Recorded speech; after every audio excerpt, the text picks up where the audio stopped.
Hi, everyone. Today we're going to talk about long run economic growth. All right, quick review on GDP.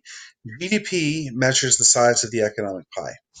Real GDP adjusts the size of the pie for inflation, and real GDP per capita shows how large of a slice each person gets. Real GDP per capita is the best statistic for measuring economic growth. So that's how we know if the economy is really growing, is how is it affecting the average person in the country.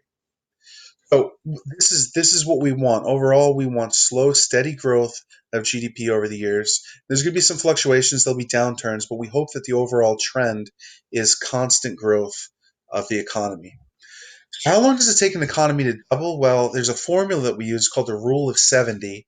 And this is also used in finance to figure out how long things will double. So the number of years it will take an economy to double, or for GDP to double, is 70 divided by the annual percentage growth rate.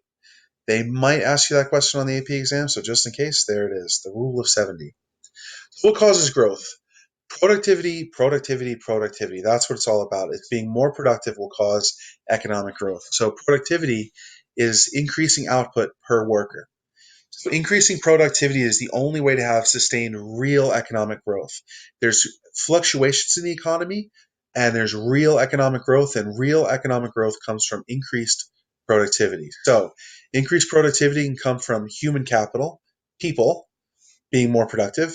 It can come from physical capital. Better tools will make us more productive, and new technology will make us more productive as well. Those are the three main ingredients to long run economic growth and productivity. So we can measure it using a production function curve. So if we add more inputs, we should get more output. Remember, we learned about this in macroeconomics, but there's limits to how much this curve can grow. There's only so much human capital and physical capital or technology that we can throw at the problem to increase growth. But adding to human capital to a certain point will grow our output, our GDP. But there is diminishing marginal returns, just like with anything else. Like human capital would be like schooling, right? At some point we need to get out of school and start working, right? There can be too much school, there can be too much physical capital, right? A carpenter only needs so many saws. So anyway, let's get into it. Let's take a look at those three inputs and how they will affect overall growth. So human capital, more workers and better education and training will lead to more growth. So more people and more skills will lead to more productivity. So, for example, a population boom or training your employees to use new software that will make them better at their job will increase growth. So the curve looks like this. GDP per worker is influenced by the amount of workers and education and training that those workers have. Physical capital is giving workers more tools. So, for example, who's going to dig a hole faster? Somebody doing it by hand or somebody that has a shovel? Obviously, the person with the shovel is going to be more productive. If the goal is to dig a hole, giving the person the tools will allow them to dig deeper and more holes and better holes. So, more tools equals more productivity. So, the more tools you give a worker to a point will increase their productivity. And the last one is technology. That's the most important factor. So, for example, which one of these tools was more productive? An Apple computer from the 1980s or an Apple computer today? Well, obviously, Apple computers today, the technology today, can do more than the technology from back in the day. So, the thing about technology, it increases the physical capital curve. So what I mean is that the tools make the physical capital more productive, right? The same tool is now doing more than the old tool did before. So it jumps the curve up. So technological advances make physical capital more productive. So like in the example before, who's moving more dirt now? The guy with the shovel or the guy with this more technical? It's essentially a shovel. It's a more technologically advanced shovel. So improved technology improves productivity. I found this article from a couple years ago. I thought it was interesting. A Chinese factory replaced 90% of their human workers with robots, and their production rose by 250%. And on top of that, their defects dropped by 80%. So that's something that future generations are going to have to contend with, is that automation is taking away a lot of jobs. You can see that like at McDonald's, and now there you can order from the screen and pay right from there, and it's New technology is good as it makes us more productive, but it's bad because it can kill jobs. A famous example of that is the Luddite revolt, when the spinning jenny and the textile industry started automating, and they started using machines to mass produce textiles.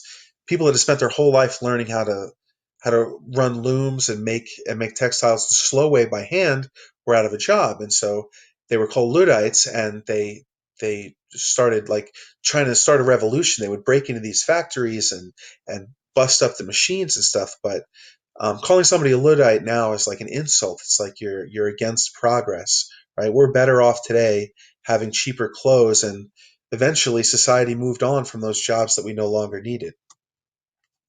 What role can the government play in promoting economic growth? Well, one thing government does is they pay for infrastructure. They use our tax money to pay for things that benefit all of society, including businesses. So infrastructure is the basic systems and facilities that help society function well. So, for example, transportation networks provided by the government help us become more productive.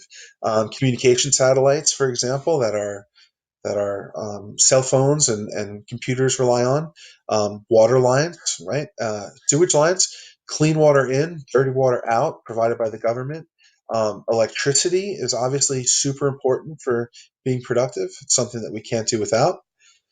Another thing the government does is they promote human capital. They pay for primary and secondary schools, and hopefully students will leave school being with skills that they need to be productive members of society. Another thing the government does is they pay for a lot of research and development. So they pay for R&D. They either subsidize it, they'll either give the private sector money to develop new tools, or they directly pay for it themselves. So they might fund a company that's developing a newer, better solar panel, and that will create a new technology that will make the country more productive. Another thing is the government tries to maintain a stable, safe, functioning country which promotes growth. So they want to create a business friendly climate. They want to create a place, they want the country to be the kind of place that people want to do business in. They want to avoid civil unrest and instability in the country, which would obviously decrease our productivity. They want to limit corruption in government operations and in our financial systems, and ensure that people have personal freedom, because we know that the more personal freedom people have, the more economic productivity people have as well. More freedom equals more growth. So, developing countries, countries with free markets, developed countries typically tend to be freer, have better property rights, and it's not just my opinion. You can take a look. This is from 2010. All of these dots represent countries, and they ranked these countries based on the level of economic freedom they have. And then they looked here on the y-axis at how much GDP per capita the people in those countries have. So you have GDP per capita here, and how much freedom essentially they have here. And the trend line is pretty obvious. As there's more economic freedom and personal freedom, GDP per capita in a country grows. So more economic freedom and personal freedom leads to more GDP per capita, more prosperity per person. And it all comes down to investment. So, which country would you rather invest in? Now, this is an overly simplistic, and I'm not picking on any countries. It's a fictional country. Let's say there's two countries, Richland and Zamunda. Okay, and so let's say which country would you rather invest in? So first, the cost of labor in Richland is very high and in Zamunda is low. So which would be the better country to invest in? Well, you'd think, yeah, Zamunda would definitely be the better country to invest in. If the only thing that you're looking at is the cost of labor, well, this poor developing country would be a better place to develop in, but that's to invest in. But that's not the only thing to consider. How about crime? Well, let's say Richland has low crime and Zamunda has high crime. Well, Richland now becomes a better investment opportunity. Richland has better roads, rails, and port systems. Right, you can make the goods, but you got to get them out of the country. So Richland now is a better, more attractive option for investment. Public corruption, let's say in Richland it's low and in Zamunda it's high. You often have to bribe officials to get anything done. Well, that makes Richland more attractive for investment. Richland, let's say, has low inflation. Zamunda has high inflation. Again, that will make Richland a more attractive place to invest in. Richland, there's very low civil unrest. In Zamunda, maybe the chance of a revolution happening is very high. So again, that will make Richland a more attractive place for investment. Let's say Richland has more stable electrical grid, and in Zamunda, you can't always count on the power being on. They have rolling blackouts. Financial markets in a developed country are better than an underdeveloped country. So when you make your money, you want to have someplace safe to put it. So Richland becomes a more attractive investment opportunity than Zamunda. And the availability of capital goods, the tools that you need, right? Richland has a Home Depot around the corner that you can use, and maybe Zamunda doesn't. So that will make it harder to do business in that country. So there's a lot of factors to consider when it comes to investment, and a good functioning government has a big impact on that aspect. So investment is so important because we know investment is when businesses increase spending on themselves to increase their production, to make them more productive. So businesses can invest in capital goods like tools and machinery and in human capital and training their workers. And investment is usually paid for with loans. So if interest rates go down, then investment is going to rise, and that will also increase productivity. So lower interest rates are important for increased productivity. Investment is special. I think if Ford decides to build a new factory, what's going to shift? Well, the first thing that's going to shift is aggregate demand. Aggregate demand is going to shift to the right because investment is a component in aggregate demand. But think about, why did Ford build that new factory? Well, they built a new factory to make more cars. Well, that's going to shift the short run aggregate supply curve to the right. And we know that if the short run aggregate supply curve shifts to the right, what else is going to shift to the right? The long run aggregate supply curve is going to shift to the right. And that's going to create real long run economic growth. Increased investment shifts all of the curves to the right. So here's what it looks like graphically. Ford builds that new factory, aggregate demand shifts to the right, they start producing more cars, short run aggregate supply shifts to the right. And that means that long run aggregate supply is going to shift to the right. And that's going to set the new standard, and it's going to lead to real economic growth. And what I mean by real economic growth is that it's not a fluctuation. So there's a difference between real growth and fluctuation. If the only thing that shifts is aggregate demand, it can create fluctuation. So if there's short run increases to aggregate demands, that doesn't necessarily mean that there's going to be long run growth. Long run growth only really occurs when the long run aggregate supply curve shifts to the right. The economy adjusts that new long run potential, and it sets the new standard for output. So here's an example of fluctuation. If aggregate demand shifts to the right because there's increased consumer spending, well, that's going to drive price levels up. Workers are going to start saying, hey, prices are higher. I need more money. I need a bigger paycheck. And once those wages and costs increase, the supply curve is going to shift back to the left, and we're going to be right back at the original output that we were at. And the only thing that changed in the long run was prices went up. So that's a fluctuation. We had a temporary growth in GDP, but we ended up back to where we were, but with higher prices. So real economic growth happens when aggregate supply shifts to the right, which causes the long run aggregate supply curve to shift to the right, and that's a new standard. That temporary fluctuation became the new potential, and that's real long run economic growth. You can see that on the production possibilities curve also. It's another way to analyze it. We know that this point is impossible currently, but it becomes possible with sustained long run economic growth. One last thing, can long run aggregate supply ever shift to the left? Can we ever decrease our production capacity? Unfortunately, yes.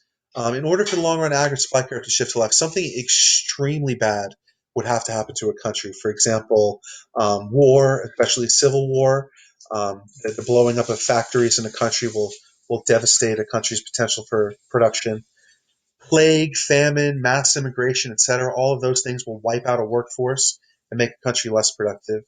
Environmental disaster can shift the long run aggregate supply curve to the left and decrease production capacity. Political instability that eliminates investment. If there's a rumors of a revolution about to happen, that can decrease investment, which will decrease the aggregate supply curve and decrease productivity. So that's it about economic growth. I will see you in class.